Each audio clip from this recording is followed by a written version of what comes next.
Bonjour à tous, bienvenue dans votre journal. Dans l'actualité, dans les titres de ce jeudi 10 février, on parle manifestation avec les enseignants qui protestent contre les suppressions de postes annoncées pour la rentrée prochaine par le gouvernement.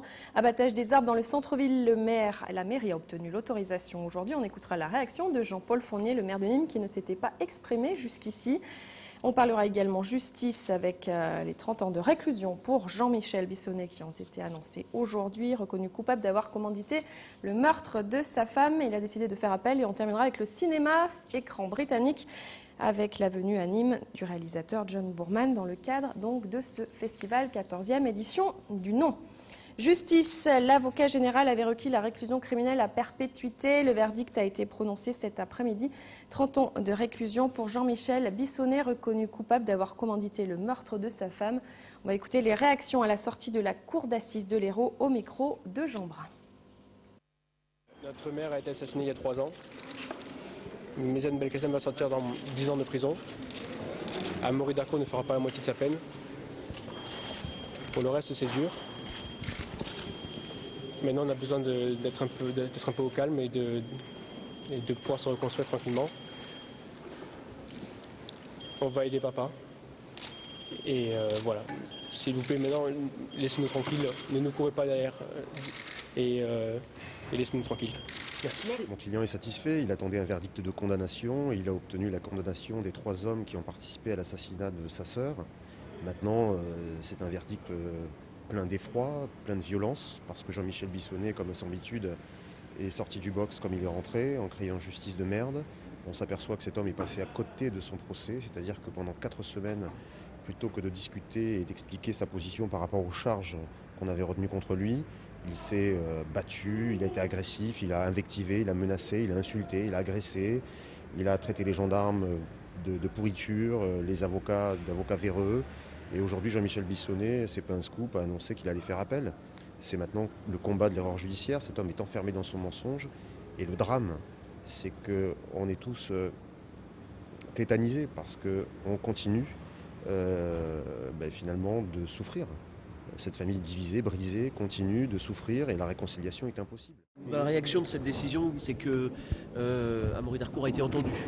Amaury Darcourt a raconté ce qui s'est passé le 11 mars à Castelnau, a raconté combien il avait été manipulé, a été entendu, et ça la Cour, par la minoration des peines requises par le parquet, témoigne de ce qu'effectivement ils ont compris, que par son âge et par cette amitié longue, il a j'allais dire, signé un pacte avec le mal qui habitait Jean-Michel Bissonnet lorsqu'il a donné toutes ses consignes pour donner la mort à Bernadette. Il me semble que c'est un verdict équilibré que vient de rendre la cour d'assises de l'Hérault ce soir dans cette affaire, un verdict d'apaisement. Il me semble que chaque chose est à sa place. Il n'avait pas été question ici pour nous de discuter la responsabilité de Méziane Belkacem, 20 ans de réclusion criminelle.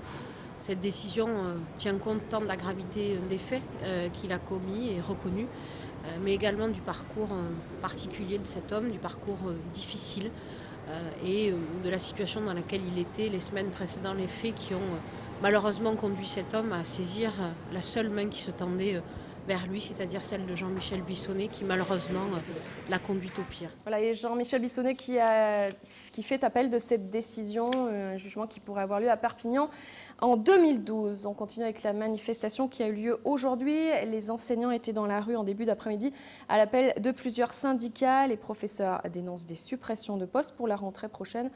En France, 16 000 suppressions supplémentaires sont annoncées pour la rentrée 2011 en septembre. Donc. Éduc national en phase terminale. De sources syndicales, 40% des enseignants des lycées et collèges du Gard ont fait grève. La manifestation de ce jeudi à Nîmes a, elle, rassemblé un peu plus de 300 manifestants.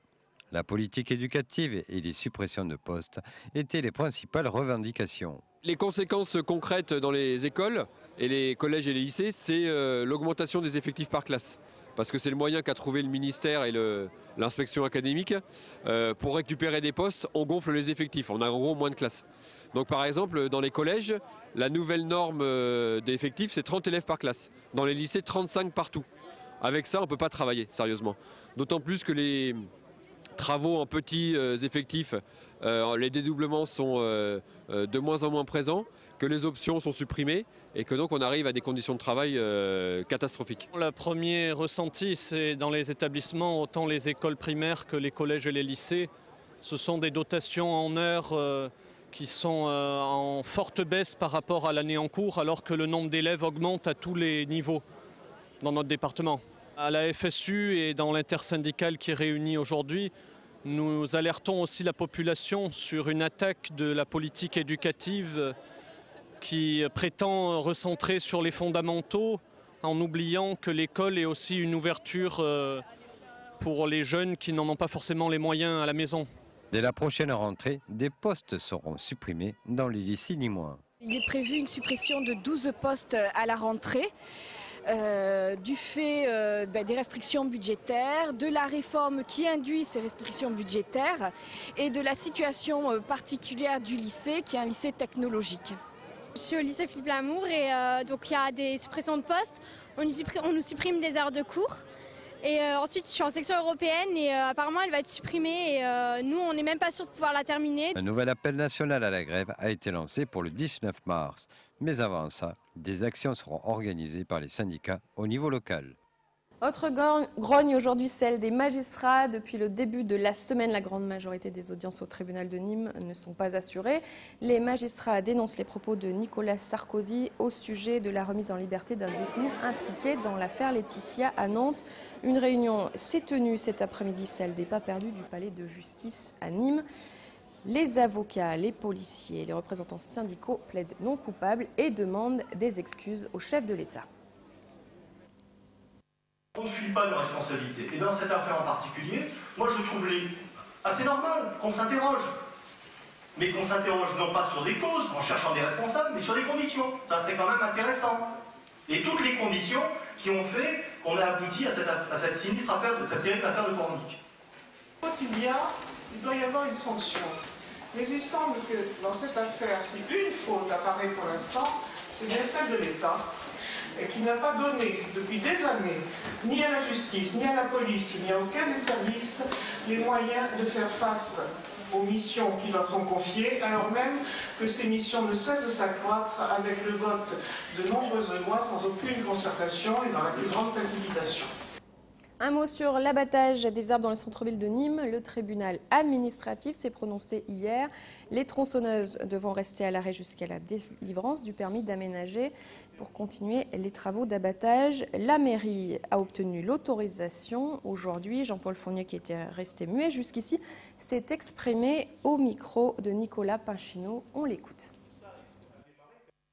J'avais les autorisations verbales, c'est vrai qu'elles n'étaient pas écrites, on a mis un petit peu la charrue dans les bœufs. Aujourd'hui, c'est chose faite, qu'on nous laisse travailler, qu'on laisse travailler des entreprises. On est bien obligé maintenant d'avancer, autrement j'espère que les manifestants se rendront à l'évidence que c'est des républicains, comme ils disent, et quand on est républicain, il y a des lois, il y a des autorisations qui sont données. Bon, jusqu'à présent, j'admets qu'ils pouvaient s'interroger sur ces autorisations. Ces autorisations sont données aujourd'hui. Que voulez-vous faire des manifestants? Bon, on peut toujours manifester ad vitam aeternam, on verra un petit peu ce qu'ils décident. Mais à mon avis, je pense que c'est des gens sensés, qui sont des patriotes, qui sont des républicains. Et quand on est républicain, eh bien, on se conforme aux lois. Allez, on parle sport et football avec Laurent Blanc qui s'est dit satisfait hier de la victoire des Bleus contre le Brésil en match amical. Et de leur côté, les Crocodiles en football toujours, mais cette fois-ci en Ligue 2. Les Crocos préparent leur prochain match contre Dijon. Et mauvaise nouvelle, le portier Ludovic Butel n'a toujours pas repris l'entraînement suite à sa blessure de la semaine dernière. Il pourrait déclarer forfait contre Dijon. Le coach du Nîmes Olympique prendra sa décision demain. Nîmes-Dijon se jouera samedi 12 février, donc ce samedi à 15h au Costières. Dijon est actuel 12e du championnat avec un point d'avance sur les Nîmois. Rencontre à 15h. Allez, les Crocos. Voilà, nous allons parler cinéma avant de terminer cette édition. John Boorman est à l'honneur du 14e Festival Écran Britannique. Ce grand nom du cinéma s'est déplacé à Nîmes le week-end dernier. Il a assisté à la projection à Carré d'Art de son dernier film The Tiger's Tale, inédit en France. On l'écoute au micro d'Olivier Michel. Invité d'honneur du 14e Festival Écran Britannique, John Boorman était ce week-end présent à Nîmes. Si son nom ne vous dit rien, ses réalisations sûrement. La forêt d'émeraude, Délivrance, Excalibur ou L'Exorciste 2, c'est lui. Des réalisations des plus éclectiques. I always like a new challenge. I don't like to repeat myself. J'ai toujours aimé les nouveaux challenges, je n'aime pas me répéter, alors j'ai cherché quelque chose de frais, de nouveau à faire, car cela peut être vraiment très ennuyeux de toujours faire les mêmes films. Especially if you're making the same film over and over again.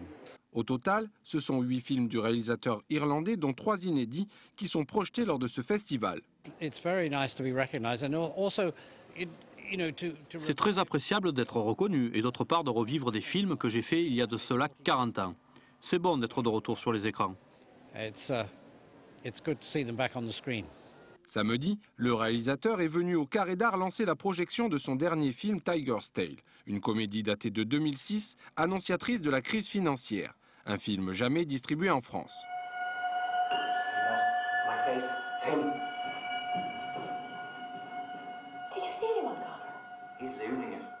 Mais à 77 ans, le réalisateur compte bien le rester. Il tournera son prochain film au début de l'été, un film intitulé Broken Dream.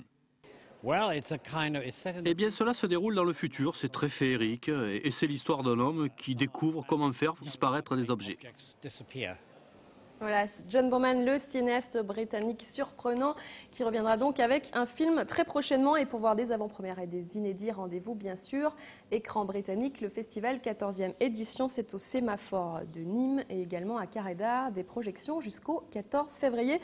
En bref, on termine avec le jeudi des artistes à Pablo Romero qui s'est ouvert aujourd'hui et chaque jeudi, donc d'octobre à mars, les amis de Pablo Romero ouvrent leurs portes pour ce jeudi des artistes avec notamment Eddie Ponce pour cette ouverture. On se retrouve dès demain pour un nouveau point sur l'actualité en compagnie de Franck Chassagnon. Ce sera à 12h30 et à 18h30, je vous retrouve pour Territoire. Bonne soirée à tous et à demain.